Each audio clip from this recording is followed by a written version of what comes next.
치솟는 금리 때문에 4억 빌리고 10억을 갚는 시대가 이제 왔습니다. 주택을 아무리 매입하라고 빚내서 집사라고 이제 아무리 언론이 떠들어대도 소용이 없다라는 거죠. 왜? 너무 많이 올라있죠.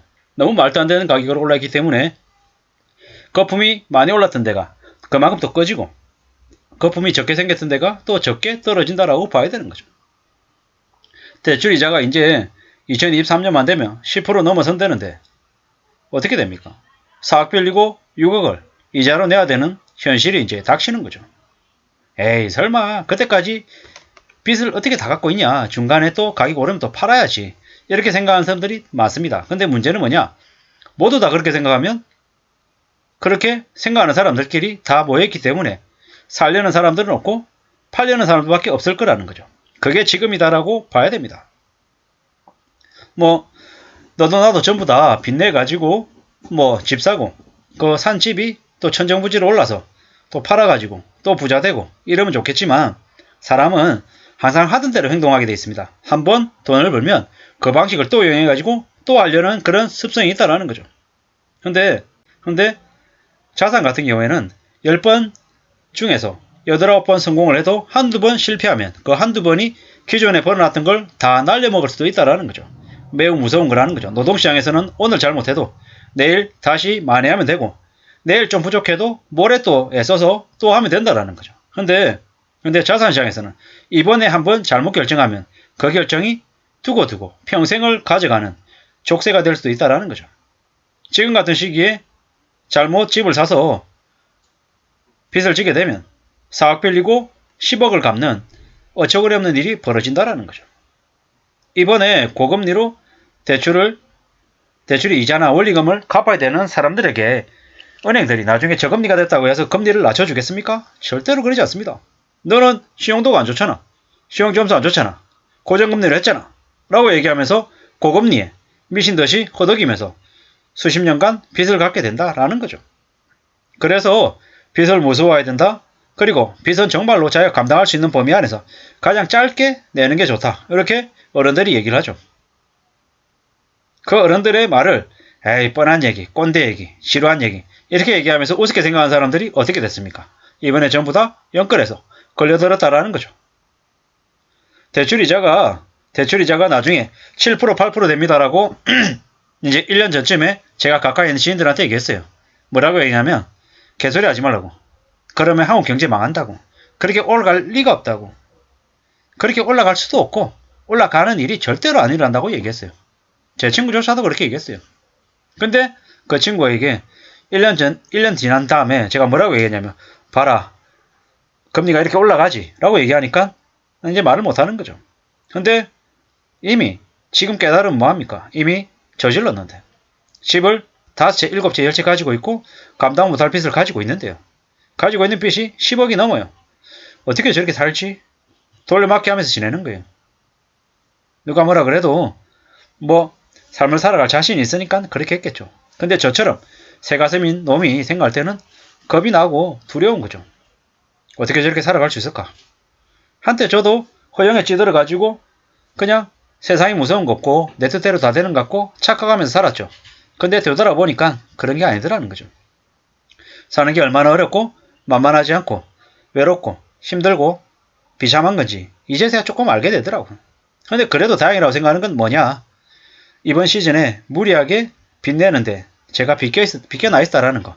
그게 참 조상이 도운 거고 신이 저를 도운 거다라는 생각을 하는 거죠. 가진 것도 없지만 빚도 없기 때문에 그래도 앞으로 4, 5년을 잘 버티고 견디면 나름 그래도 또 좋은 기회를 맞이할 수 있을 것 같다라는 생각을 하기 때문인 거죠. 절대로 분수를 넘어서는 대출을 해서는 안 된다라는 걸 뼈저리게 느꼈습니다. 물론 앞으로 또 제가 허황된 꿈이나 착각을 하면 10년, 20년을 또 손해볼 수 있기 때문에 절대로 큰 욕심을 부리지 말아야 되죠. 정신 바짝 차리고 지내야 되죠. 앞으로 대출 이자가 산더미처럼 계속 불어날 거다라는 게 현실입니다. 앞으로 파산 시작입니다. 우리가 잘 알고 있다시피 핸드폰 깡, 리볼빙이 엄청나게 늘고 있습니다. 왜 그러겠습니까? 왜? 빚이 계속 쌓이니까 어쩔 수 없이 쓰는 거죠. 당장 이번 달 넘기려고, 다음 달 넘기려고 그렇게 끝까지 내몰려가지고 쓰는 거죠. 앞으로 2023년, 4년, 5년, 6년 계속 하락하는 시대다라고 생각하면서 지내야 됩니다. 재고는 쌓이고 달러는 계속 유출되고 사람들은 이제 술도 안 마실 겁니다. 왜요? 회식을 못하는 거죠. 물가가 비싸서 전부 다 퇴근하면 집으로 가는 거죠. 앞으로 점점 더 침체와 공포 속에서 부채가 늘어날 거다라는 거죠. 이제는 명품이나 부동산이나 주식을 몇 년만 지나면 싸게 살 시기가 온답니다. 부채 없이 사는 게 제일 좋다고 합니다.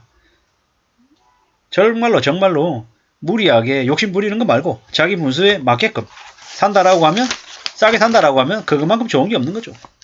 앞으로는 꾸준히 입 다물고 조용히 지내면서 착실히 자기만의 준비를 해야 될 것 같습니다. 정신을 바짝 차리고 살아야 됩니다. 돈을 버는 것도 어렵지만 돈을 쓰지 않고 유지하는 게 정말 어렵습니다. 힘들죠.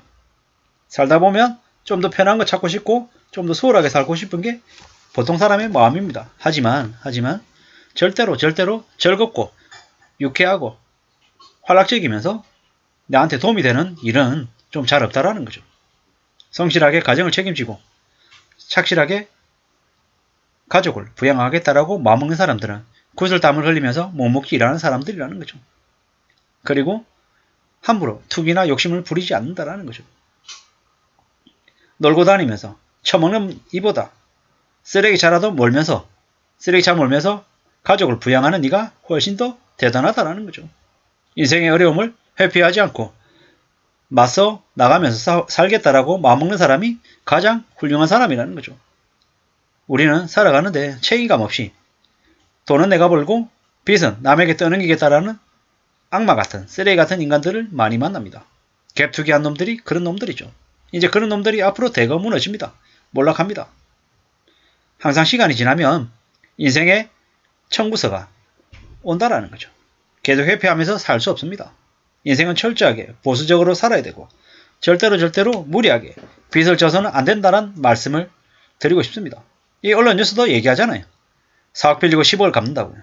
미치는 거죠. 4억 만기 30년 빌리면 7%에 이자만 5억 6천만 원. 이게 10% 되면 어떻게 되겠습니까? 이자만 7억 되겠죠. 8억 되겠죠. 4억 빌리고 12억 갚는 충격적인 일들이 아마 생기겠죠.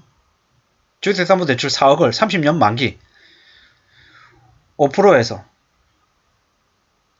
매달 이자가 104만원 붙는답니다. 근데 원리금 포함하면 215만원. 근데 이게 3억 7천만 원인데 이자가 5%에서 7%로 2% 오르면 매달 이자가 155만원 되고 원리금이 266만원.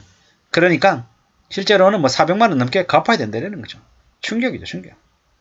4억 빌리고 10억 갚는다는 일이 현실임을 우리는 더욱더 두려워하면서 지켜봐야 될 것 같습니다. 정신 바짝 차리고 살고 함부로 비치지 말아야 된다는 얘기를 이 뉴스가 우리에게 알려주고 있습니다. 정말 두려워하면서 최대한 보수적으로 지내야 될 것 같습니다. 이상입니다.